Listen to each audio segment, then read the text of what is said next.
पुणे शहरामध्ये smart city आणि विकासाच्या मोठ्या मोठ्या गप्पा मारल्या जातात, घोषणा केल्या जातात, पण याच पुणे शहरामध्ये सार्वजनिक स्वच्छतागृहांची परिस्थिती नेमकी काय आहे याबद्दलचं वास्तव जर तुम्हाला दाखवलं तर तुम्हाला धक्का बसणार आहे. पुणे महापालिकेच्या हद्दीमध्ये साधारण 1300 वगैरे सार्वजनिक शौचालय स्वच्छतागृह आहेत, मात्र यापैकी 64 स्वच्छतागृह आजच्या घडीला बंद आहेत आणि 28 स्वच्छतागृह हे मोडकळीस आलेली आहे, म्हणजे त्यांचा वापर सुद्धा करता येऊ शकत नाहीये.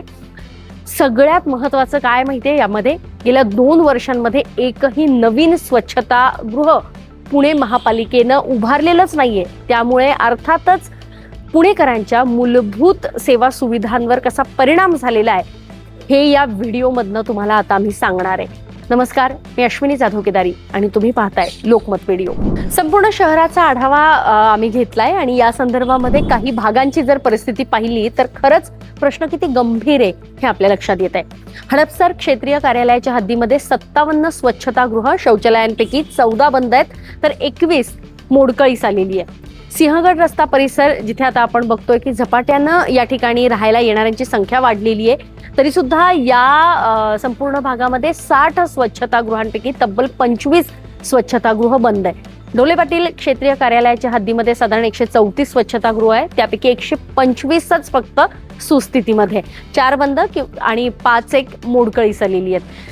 पूर्ण शहरातल्या वेगवेगळ्या क्षेत्रीय कार्यालयाअंतर्गत स्वच्छतागृहांची काय अवस्था आहे हे आम्ही दाखवलंय. ही आकडेवारी जर बघितली तर यावरनं परिसरानुसार स्वच्छतागृहांची स्थिती ही किती वाईट आहे, वेगवेगळी आहे हे आता आपल्याला लक्षात आलं असेल. म्हणजे काही बंद आहे तर काही मोडकळीस आलेली आहे आणि त्यामुळे स्वच्छतागृहांचा प्रश्न हा संपूर्ण शहरासाठी महत्वाचा ठरतोय.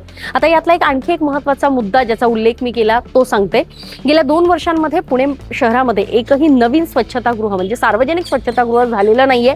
एकीकडे शहराची लोकसंख्या ही झपाट्यानं वाढते, सार्वजनिक ठिकाणी नागरिकांची वर्दळ असते, पण दुसरीकडे नव्या स्वच्छतागृहांची निर्मिती मात्र पुणे महापालिकेनं झालेली नाहीये आणि त्यामुळे जी सध्या अस्तित्वात आहे ती स्वच्छतागृह जर बंद पडत असतील आणि नव्यानं उभारले जात नसतील तर मात्र नागरिकांची खूप मोठी कुचंबणा होते, खूप अडचण होते आणि त्यावर मार्ग काय असा प्रश्न आता पडलाय. सार्वजनिक स्वच्छतागृहांची अशी अवस्था असली तरी सुद्धा दुसरीकडे पुणे शहरामध्ये 100 अत्याधुनिक प्री फॅब्रिकेटेड स्वच्छतागृह उभारण्याचा प्रस्ताव महापालिकेनं तयार केलाय. या प्रकल्पासाठी अंदाजे 41 कोटी रुपयांचा खर्च अपेक्षित आहे. 2026 ते 27च्या अर्थसंकल्पामध्ये यासाठी 21 कोटी रुपयांची तरतूद सुद्धा करण्यात आली आहे, पण हा प्रस्ताव अद्याप प्रशासकीय मंजुरीच्या प्रक्रियेत आहे.